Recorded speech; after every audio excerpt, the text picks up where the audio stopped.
impeccable. Bonjour, nous voici dans Tonnerre impeccable, un podcast consacré à Warhammer, le jeu de rôle. Je pensais retrouver un chemin qui me mènerait... Ah, c'est peut-être le prochain, là.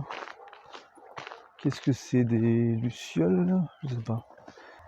Ouais, je pense que la prochaine à gauche va me mener vers une ancienne station-service abandonnée, dans laquelle on a tourné quelques courts-métrages il y a quelques mois. Un petit lieu sympathique qui est bien sûr tagué de partout et qui peut donner une esthétique sympa pour certains films un peu pseudo-punk destroy. Alors bon, on n'est pas là pour parler de cyberpunk ni de post-apo, même si on peut déclencher les apocalypses dans Warhammer, que ce soit lié au chaos ou autre déluge que j'ai déjà évoqué. Du coup, on pourrait très bien jouer ensuite du post-apocalypse. Ça pourrait être rigolo. Et c'est peut-être un peu ce qui est Age of Sigmar, je sais pas. Mais en tout cas, c'est pas ce qui nous intéresse pour l'instant. Voilà, je vais tourner. Et je pense bien que c'est cette route, oui. On est en toute bordure de Montpellier, avec pas mal de terrains laissés plus ou moins à l'abandon, des villas, des petits groupements de villas par-ci par-là, un peu isolés. Un petit côté campagnard, même s'il n'y a jamais très loin des voitures, on entend quand même des voies rapides assez chargées. Mais sinon là sur les voies où je suis, il y a très très peu de circulation. Et c'est le genre de quartier où on peut facilement passer près de jardins où au moindre bruit on excite des chiens de garde, ce qui me saoule au plus haut point. Bon. Lors d'une grande marche à travers l'Allemagne, j'ai appris à détester, non pas les chiens eux-mêmes, enfin j'aime bien les animaux, mais ce rôle de chien de garde qu'on peut leur donner, même si je peux plus ou moins comprendre la pertinence de cette chose, ça me fait de la peine de voir des animaux contraints à se montrer si agressifs. Et puis ça me fait chier de passer tranquillement à côté d'une maison et puis de me retrouver, une fois j'ai failli me faire écraser comme ça, à être surpris par un aboiement qui m'a fait décaler d'un pas et arriver sur la chaussée, quoi. Il n'y avait pas de voiture qui passait, mais c'est une question de chance. Donc voilà, j'aime bien les chiens, j'en ai pas peur, et même des chiens un peu impressionnants, j'aurais qu'une envie, c'est de m'agenouiller pour les approcher et les caresser, mais ça n'est pas toujours possible. Quitte à parler des chiens, alors on a déjà parlé de Andy Lau et de ce qu'il avait proposé pour les carrières de chiens, avec les différents types de chiens de chasse, les chiens de guerre, de combat, les chiens terriers, etc. Mais peut-être qu'on peut évoquer maintenant la relation d'un maître à son chien. Alors je ne pourrais pas aller très profondément sur le sujet parce que même si j'ai déjà eu des chiens de famille, je suis vraiment pas du tout expert en la matière. Donc je ne vais pas m'hasarder à conjecturer sur la façon dont on dresse individuellement un chien. Ça, je connais des gens qui connaissent et qui pourraient peut-être participer à un prochain podcast à deux ou à trois. Ça peut être une façon alternative de proposer ces discussions aussi. Hein. Mais là, je vais faire avec ce que je connais, ce que je sens de ce genre de choses. Je vais faire aussi avec ce que des fictions connues peuvent m'inspirer ou des vraies relations que j'ai pu connaître. J'en ai pas connu beaucoup, mais j'en ai connu. Des gens qui avaient une relation spéciale avec leur chien. Pourquoi ça peut être intéressant ? Parce qu'après tout, n'importe quel PJ peut faire le choix de prendre un animal. Et c'est carrément, si je ne m'abuse, automatiquement le cas avec la classe de ratier. Alors comment faire pour qu'un chien soit à la fois un PNJ quand même, enfin, il est là dans l'équipe, hein. C'est un PNJ qui mérite d'avoir sa place.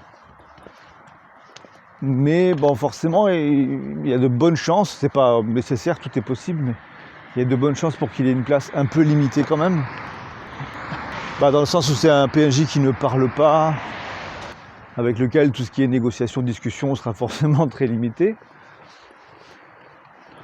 Après, on est dans de la fiction, on peut aller sur des chiens quasiment à la Scooby-Doo. Hein. Ça peut être le comic relief, le 6PO ou le R2D2 de l'équipe. Il peut avoir des caractères intéressants. Alors, j'approche de la station-service en question. Alors, la dernière fois, on avait eu un voisin qui nous avait un petit peu embêté, mais je pense que ça devrait être assez facile. Alors, par contre, dans le noir, faut pas que je me trompe. Ah oui, c'est là. Parce qu'il y a un grillage qu'on peut passer. J'y vois pas grand chose. On dirait que ça a été réparé. Il me paraît peu probable. Je vois plus l'accès. Alors, soit parce qu'il est plus là, soit parce que j'y vois rien. Et puis des grandes herbes ont poussé en plus depuis. Dommage. Je retenterai un passage de jour parce que là, bon, étant tout seul dans le noir, ça vaut pas le coup de me retrouver éclaté par terre sans pouvoir me relever, ce serait un peu chiant. D'autant que le lieu n'a rien d'exceptionnel non plus. Ça aurait été rigolo, mais vu que je m'enregistre et qu'il n'y a pas d'image, ça ne change pas grand chose. Ok, bon à tester en fin de journée avant le coucher du soleil. Donc je disais qu'un chien, voilà, c'est un personnage qui doit pas prendre le pas sur d'autres PNJ, éventuellement humains ou autres, je pense. Encore que ça dépend. Vu que c'est un PNJ qui a un lien particulier avec un PJ, il peut être privilégié à ce titre quand même. C'est possible, d'autant que du coup, ces agissements dépendront conjointement des décisions côté MJ et côté joueur ou joueuse en fait. Parce que c'est presque un personnage secondaire du PJ qui va pouvoir, il aura la fiche du chien sous ses yeux. Enfin, ça peut être une fiche simplifiée bien sûr, mais il a ses stats et il lui donne des ordres, ce qui est pas si différent de ce qu'il indique vouloir faire avec son personnage au final. Bien qu'il y ait quand même un filtre en plus, puisque autant le joueur pour son PJ dit je fais ceci, je fais cela, et les tests qu'il y a à faire, c'est la réussite du personnage, est-ce qu'il arrive à faire ceci ou cela. Pour un chien, avant d'arriver à ce niveau, il peut déjà y avoir un test pour voir la compréhension de la bête par rapport à l'ordre qui est donné. Et c'est là qu'il peut y avoir un travail intéressant à faire. Discuter entre joueurs et MJ de la façon dont le personnage a éduqué son chien, de quelle façon ils communiquent entre eux, depuis combien de temps il a, etc. Sachant que quand même, on va considérer que la campagne qu'ils vont vivre ensemble contient des moments plus forts que la vie un peu standard qu'ils auraient pu avoir avant, et que c'est surtout là qu'ils vont nouer des liens particuliers. Et donc ce serait intéressant que durant cette campagne, leurs liens se resserrent et que la compréhension passe de mieux en mieux. Ce sera aussi l'occasion de créer petit à petit à deux une personnalité assez marquée pour le chien, qui sera sans doute un peu vierge au début, un peu basique. Et petit à petit, avec des actions ratées, réussies, on va dégager un caractère plutôt gaffeur, plutôt champion. Il y a des petites choses qui peuvent arriver comme ça. Et en tout cas, pour le lien entre PJ et chien, ça peut être sympa d'avoir une caractéristique peut-être là-dessus qui serait sur la fiche du chien. Et bon, voilà, je sais pas comment on pourrait l'appeler, mais la voix de son maître, VM, et qui représente la facilité qu'ils ont à se comprendre. Et en termes de mécanique, comme il y a déjà des compétences du type commandement, emprise sur les animaux, etc., On va pas faire un jet de ce type plus un jet de voix de son maître ensuite, enfin ça ferait un peu too much. Mais le VM pourrait servir à tout simplement peut-être arriver à un certain seuil, ça donnerait des bonus au jet standard de commandement. Genre des bonus de plus 5, plus 10, jusqu'à plus 20, ou enfin je sais pas, bon ça c'est vraiment à discuter. Mais du coup la stat de lien entre les deux n'est pas forcément un pourcentage, quoi. Ça peut être directement le bonus lui-même, ça peut être une case qui indique plus 5, et puis voilà, quoi. Dans la plupart des cas, ça servirait pour le chien à comprendre ce que dit son maître, mais dans certains cas, plus rares ou pas, ça dépend ce que le PJ veut faire de son chien, ça pourrait être dans l'autre sens, une aide à la compréhension du chien par le PJ. Surtout si c'est un chien un peu limier, un chien soit chasseur, soit de braconnier, ce genre de choses. Ça peut tout à fait faire sens de développer une relation qui permet de comprendre avec précision les mouvements de queue, de tête du chien, les petits jappements qu'il peut faire, etc., quoi. Ça peut être rigolo. Après, est-ce qu'en tant que MJ, on veut traduire ce lien en faisant des imitations du chien? Je sais pas. À vous de voir, à vous de voir. Bon, après, qu'est-ce qu'on peut faire pour aller plus loin avec des compétences de type dressage?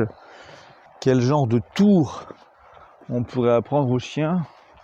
On pourrait lui apprendre des trucs rigolos qui serviraient juste à flamber dans des conditions un peu sociales ou pour se faire un peu d'argent si on veut plus ou moins se biclasser avec artiste de rue. Ça peut être pour quelqu'un qui part plus en mode guerrier, on peut lui apprendre des bottes secrètes, des tactiques en fait d'encerclement, genre quand le personnage est prêt à se battre, sur un petit sifflement, il peut indiquer au chien qu'il doit se ruer derrière la personne que le PJ est sur le point d'attaquer, afin que cette dernière soit prise en tenaille.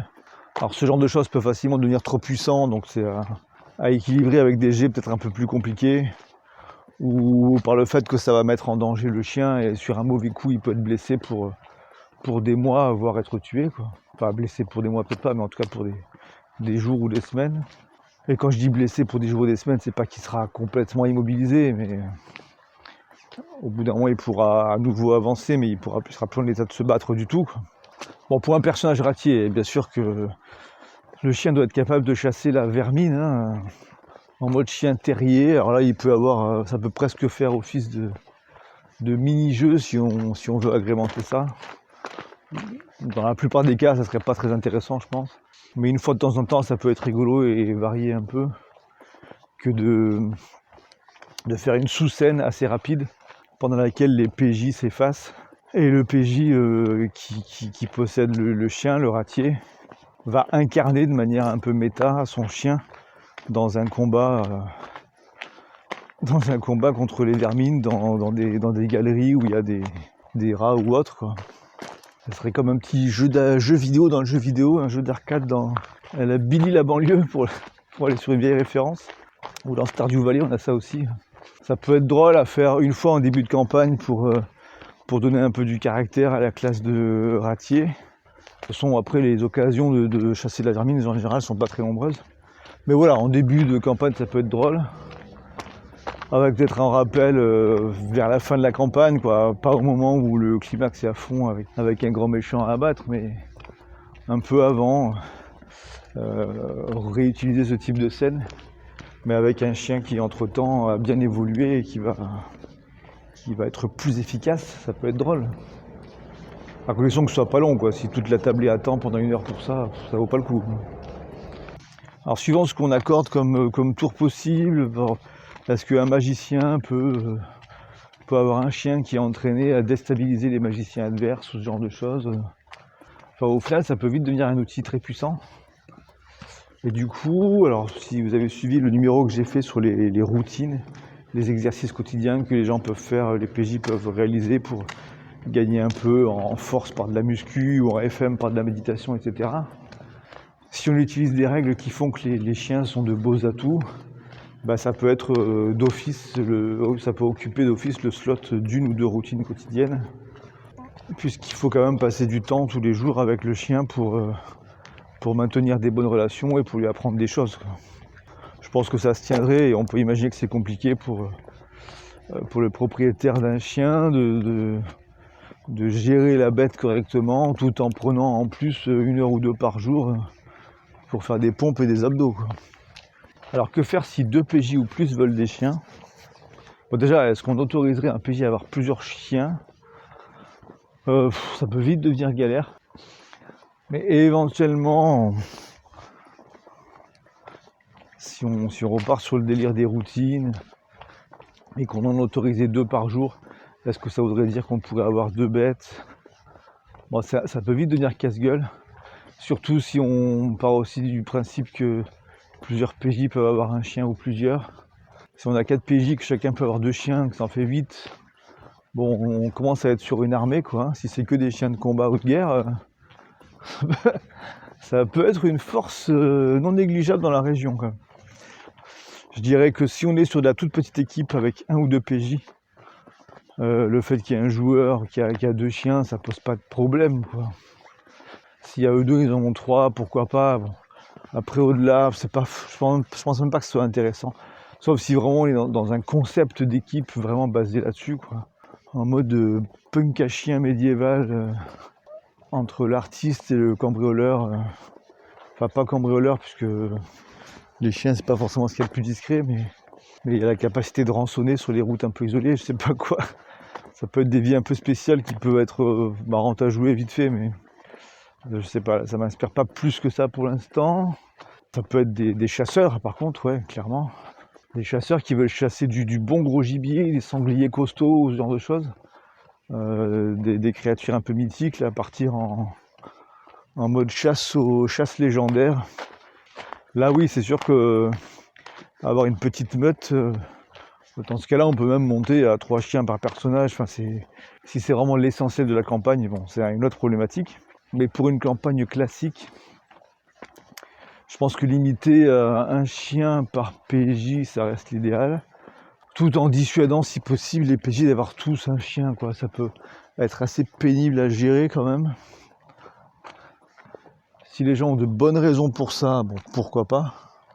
Mais sinon, sur une équipe standard, 1 chien c'est bien. Ça fait un peu la mascotte, le R2D2, tout ça, bon, c'est cool. 2 chiens, ça commence à faire beaucoup, mais ça peut passer. Il peut y avoir une petite rivalité entre eux ou une camaraderie rigolote. À partir de 3, ça devient un peu n'importe quoi, je pense. Je suis pas sûr du chemin, ça doit être sur la droite. Et pour en revenir sur les chiens de garde qui ont lancé ce sujet, eh bien peut-être que la présence d'un de ces chiens peut simplifier les fameux tours de garde gérés par nos amis PJ à chaque fois qu'ils doivent dormir dans une forêt ou près d'une route. Un chien serait-il capable de prendre plusieurs tours de garde et de le gérer plus efficacement que les autres? Oui, non, je ne sais pas. Sera-t-il capable de réveiller quelqu'un alors qu'il sent qu'il va s'endormir? J'en doute, faut voir, etc. etc.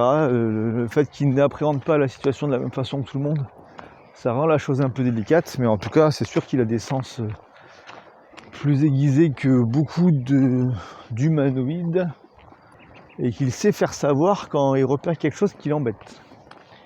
Mais avec l'inconvénient qui peut se déclencher peut-être trop facilement et aboyer pour des tas de raisons stupides, comme beaucoup de nos chiens dans ce genre de quartier le font.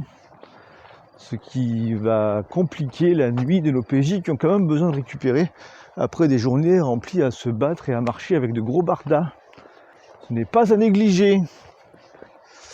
Bon, enfin, je vais m'arrêter sur ce sujet et je vous dis à une prochaine fois. Tchuss!